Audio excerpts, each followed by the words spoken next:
जो महाविष्णु हैं, ये लिखा हुआ है, पढ़ना हो तो पढ़ लेना पद्म पुराण पाताल खंड में।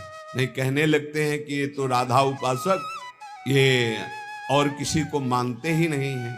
नहीं, मानते हैं, जानते हैं, पहचानते हैं, पर जहां से जो वर्णन हो रहा है, सर्वधारा प्रकट हो रही, भगवान व्यास देव जी के सब जितने अवतार हैं उनके सबके अवतारी परम पुरुषोत्तम पर ब्रह्म परमात्मा भगवान श्री कृष्ण है।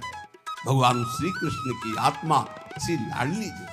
आप समझो, जो लिखा है उसमें भी छाती का अनुभव आपका क्या है? आपने क्या उसमें डूब कर प्राप्त किया है?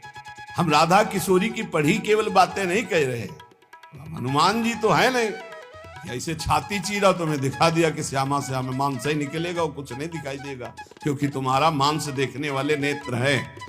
अगर श्यामा श्याम देखने की कृपा कर दें आपके ऊपर कि आप देख लो, तो बिना चीरे देख लोगे, पक्का समझ लो। क्रोध और आवेश में अंतर होता है, ध्यान रखना।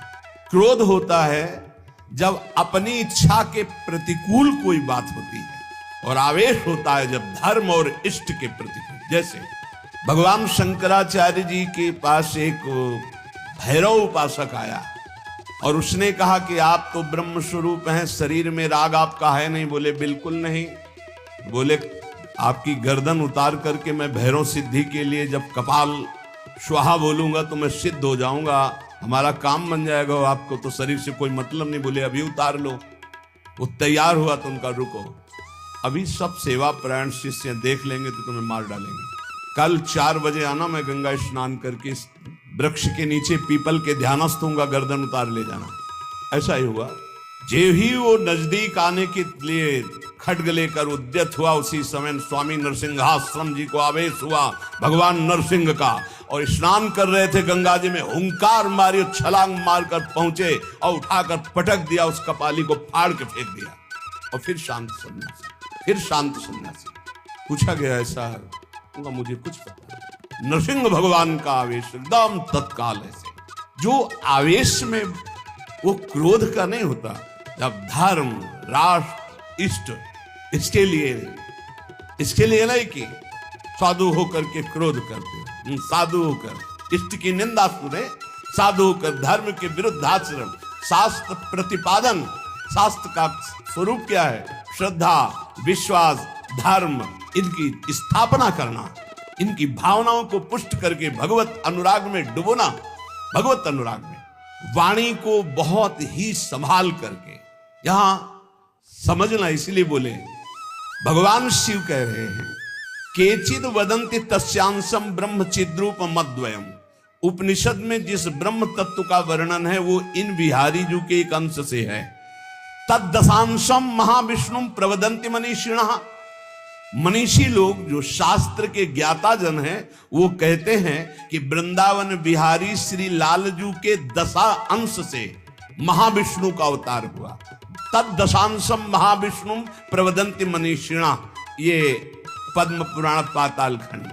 और सनकादि योगीश्वर अपने हृदय में जिन भगवान श्री हरि का चिंतन करते हैं, वो भी ये जो गर्दन टेढ़ी किए हुए, अधरों पर बंसी विराजमान किए हुए, ललित त्रिभंगी अनंत कामदेवों को भी मूर्छित करने की सामर्थ्य रखने वाले वृंदावन बिहारी जी, जो तिरछी चितवन से मंद मुस्कान के द्वारा करोड़ों कामदेवों की सुंदरता को ह्रास, उपहास, लघु कर रहे हैं, ये जो अपने अधरों में बंसी की ध्वनि कर रहे हैं, जो मुरली की ध्वनि से हमारे हृदय को प्रेमानंद में डुबो रहे हैं, त्रिभुवन को विमोहित कर रहे हैं, इनकी महिमा अगाध और अपार है। हे पार्वती जी, ऐसा भगवान शंकर। हे देवी, जिनके नखचंद्र किरणों की महिमा का वेद अंत नहीं पा सकते हैं, तो वेद प्रतिपादित धर्म में चलने वाले ब्रह्म ऋषि कैसे पा सकते हैं? उन्हीं भगवान श्री कृष्ण के संबंध में कुछ और बता रहा हूं, तुम सुनो और सुनकर मुदित आनंदित हो। ये त्रिगुण माया से रचा हुआ अनंत ब्रह्मांड है, उन्हीं श्री कृष्ण के द्वारा, उन्हीं श्री कृष्ण के द्वारा ब्रह्मा विष्णु और मैं महेश्वर प्रकट हुआ। जितने भी देवता दैवी शक्तियां हैं सब उनके करोड़वें करोड़वें अंश से उत्पन्न हैं। सृष्टि स्थिति और संहार की शक्ति युक्त से ब्रह्मादि देवता ये सब उन्हीं महान बिहारी जी के वैभव हैं, प्रभु के वैभव। श्री कृष्ण रूप का जो करोड़वां अंश है, उसका जो करोड़वां अंश है, उससे कामदेव उत्पन्न हुआ जो पूरी सृष्टि को नचाए दे रहा है। सोचो, श्री कृष्ण के करोड़वें अंश के एक अंश के करोड़वें अंश से कामदेव प्रकट होकर पूरी सृष्टि को नचाए दे रहा है। वो श्री कृष्ण कितने सुंदर हैं। वो ब्रह्मांड में स्थित होते हुए किसको नहीं मोहित कर सकते। ऐसे श्री कृष्ण के श्री विग्रह की शोभामयी जो कांति है, उसके करोड़वें करोड़वें अंश से यह चंद्रमा और सूर्य का प्रकाश होता है। ऐसे तो तेजोमय हैं वो, ऐसे सुंदर है कि करोड़वें अंश के एक अंश से करोड़वें अंश में कामदेव का प्रादुर्भाव हुआ। श्री कृष्ण के प्रकाश के करोड़वें अंश से एक सूर्य, ऐसे परमानंद में रसामृत परिपूर्ण श्री वृंदावन बिहारी की महिमा का कौन पार पा सकता है। हे देवी, परम आनंद, परम चैतन्यता, विश्व ज्योति, ब्रह्मबोध, ये सब इन्हीं से प्राप्त होता है, इन्हीं से प्राप्त होता है। इनके श्री चरण कमल युगल नख रूपी चंद्रकांति मणि से निकलने वाली जो प्रभा, उसी तेजो ज्योति में पूर्ण ब्रह्म में लीन बताया गया है। और ऐसे विश्व को मोहित करने वाले मदन मोहन, जिनके करोड़वें करोड़वें अंश में सब सूर्य चंद्र काम आदि देवी शक्तियां, इनको श्री राधा जी अपने अधीन किए हैं, इसलिए इनकी प्राण वल्लभा हैं। यही श्री कृष्ण में शक्ति संचार करके आद्या शक्ति मूल प्रकृति होकर अनंत ब्रह्मांडों का क्षण मात्र में सृजन कर देती है। देवी, जैसे उनके अंश से मैं हूं, ऐसे श्री राधा के करोड़वें करोड़वें अंश से आप सब शक्तियों का, देवियों का प्रादुर्भाव हुआ। इसलिए सर्वोपरि राधा पद रज स्पर्श महादेवी, सर्वोपरि राधा पद रज स्पर्श, ऐसे स्पर्श से ऐसे महामाधुर्य सिंधु श्री कृष्ण का रसास्वादन होता है। भगवत स्वरूपा श्री राधा जी की महिमा और उनके स्वरूप को कौन वर्णन कर सकता है, जब वेद ही श्री कृष्ण के लिए नेति नेति वर्णन करते हैं। ऊर्ध्वरेता परम बाल ब्रह्मचारी सनकादि ऋषियों ने भगवान ब्रह्मा जी की ब्रह्म सभा में पूजा करके कहा, हे देव, मेरे हृदय में परम देवता की जानने की इच्छा है। पर देवता, जिससे सब शक्तियों का प्रादुर्भाव होता है, सृष्टि का हेतु भूता जितना भी सामर्थ्य शक्तियां हैं, ये सब कहां से प्रकट होती, कौन है इनका प्रकट करने वाला। श्री उपनिषदों में राधिकोपनिषद, सनकादि के प्रश्न को सुनकर ब्रह्मा जी बोले, पुत्र, वैसे तो ये बहुत गुह्य विषय है, गुप्त विषय है, अत्यंत गुप्त रहस्य भी अधिकारी के सामने बोल देना चाहिए। और तुम अधिकारी हो, क्योंकि निष्काम निर्विकार सच्चिदानंद स्थिति में हर समय स्थित रहते हो, पर तुम किसी और के सामने प्रकट मत करना। देखो, हर जगह पहले शर्त रख ली गई, इसे गुप्त रखना। जो हृदय संशय शून्य, रसग्राही, गुरु भक्त, शास्त्र के अनुसार चलने वाला, निष्पाप, उस अधिकारी को परमदेव श्री कृष्ण का यश सुनाना। ऐश्वर्य, यश, श्री, धर्म, ज्ञान और वैराग्य, इन 6 ऐश्वर्यों से परिपूर्ण भगवान श्री कृष्ण की महिमा सुनाना। जो उस महिमा में रत है, फिर उसको गोप गोपियों का महारस सुनाना, ब्रज रस। जो उस रस में अभिषिक्त हो जाए, तब वृंदावनेश्वरी का रस, समझ रहे, तब वृंदावनेश्वरी का रस। अखिल ब्रह्मांडों के अधिपति, जिन्हें नारायण कहा गया है, ये हमारे प्रभु वृंदावनाधीश्वर के एक अंश से हैं। वे प्रकृति से भी प्राचीन और नित्य नवीन हैं। उनके आह्लाद का नाम है राधा। संधिनी ज्ञान, इच्छा, क्रिया, ये बहुत सी शक्तियां हैं। ये आह्लाद अंतरंग भूता श्री राधा रूप में विराजमान है। श्री कृष्ण के द्वारा इनकी आराधना होती, इन्हें इसलिए इन्हें श्री राधा कहते हैं। श्री कृष्ण सदैव आराधना में तत्पर रहते हैं, श्री कृष्ण का सदा समाराधन करते हैं। ये गांधर्वा जितनी श्री कृष्ण पटरानियां द्वारिकाधीश की हैं, ये सब इनके अंश से प्रकट हुई है। श्री राधा और रस सागर श्री लालजू, ये एक प्राण, एक मन, दो तन, एक रुचि, एक स्वभाव, एक वय, लीला के लिए दो बने हुए हैं। ये मैं बहुत गुप्त बात बता रहा हूं, ये जन साधारण को, मूर्तम और महामूर्खों को कभी भी इसका श्रवण मत कराना। जो राधा किशोरी के इन 28 नामों का जप कर ले तो विश्व की कोई भी ऐसी कामना नहीं जो पूर्ण ना हो जाए। अनुभूत विषय आज का नहीं, ये वृंदावन आने के पहले का है, क्योंकि पूज्य भाई जी श्री हनुमान प्रसाद पोद्दार जी के आदर्श में हम चल रहे थे, उनको जैसा वो निर्देश कर रहे। ये 28 नाम जिह्वा पे नाचते रहते थे। प्रारंभ में जो हितधाम से जुड़े हों उनको पता होगा 28 नाम कभी कभी हम उच्चारण कर देते थे। राधा रासेश्वरी रम्या, कृष्ण मंत्राधिदेवता,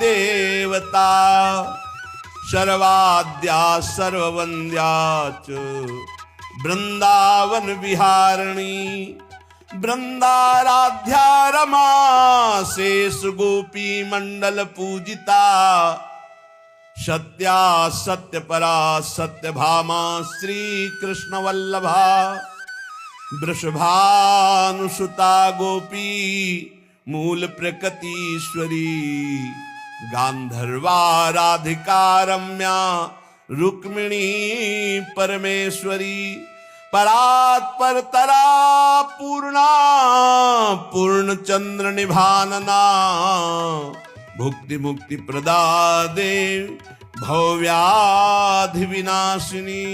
ये 28 नाम है अनुभूत। इन 28 नामों का मंत्र है। इनका जो पाठ करे, चाहे लौकिक कामना चाहे परलौकिक कामना, बहुत जल्दी आपको परिणाम दिखाई देगा। ये राधा किशोरी जी के 28 नाम श्री राधिकोपनिषद में ब्रह्मा जी सनकादि को उपदेश कर रहे हैं। परिणाम फल स्तुति में लिखा है, भुक्ति मुक्ति प्रदा। भोग चाहिए तो भोग मिल जाएगा, मोक्ष चाहिए तो मोक्ष, और भवव्याधि विनाशिनीम, आवागमन चक्र से मुक्ति हो जाएगी, और हर व्याधि विनाशिनीम। इस संसार चक्र में जितने रोग हैं सबको शासन में रखने के लिए ये नाम पर्याप्त है। तुम्हारे ऊपर इनका प्रभाव नहीं पड़ पाएगा। ये 28 नामों का जो पाठ करता है वो जीवन मुक्त महापुरुष हो जाता है। भगवान ब्रह्मा जी ने उपदेश किया शनकादि को।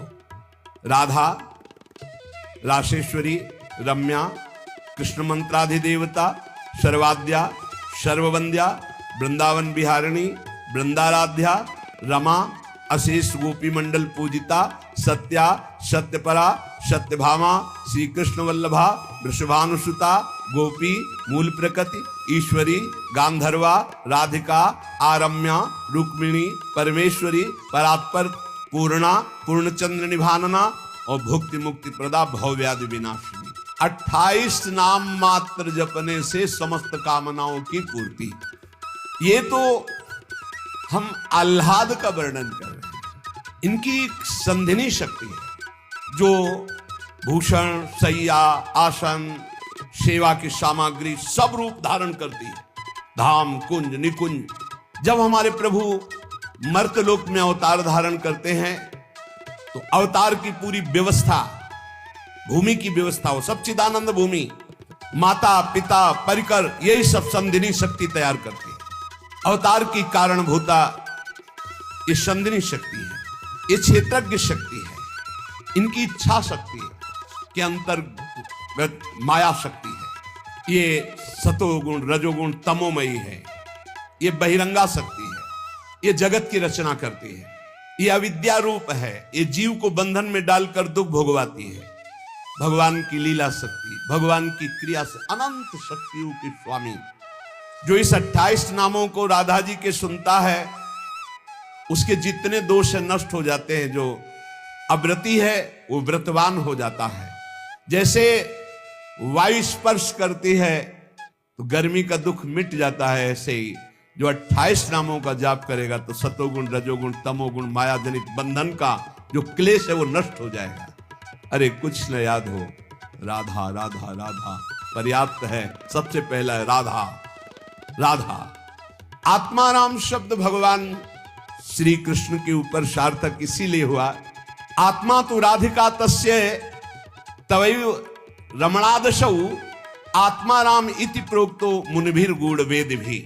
हे देवी, श्री राधा जो श्री कृष्ण की आत्मा है, सबकी आत्मा श्री कृष्ण, इसलिए परमात्मा श्री कृष्ण, और परमात्मा श्री कृष्ण की आत्मा श्री राधा है।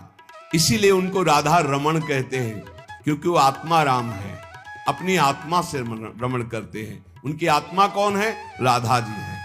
रहस्य रस के मर्मज्ञ रसिक जन, इसीलिए श्री कृष्ण को आत्मा राम कहते हैं।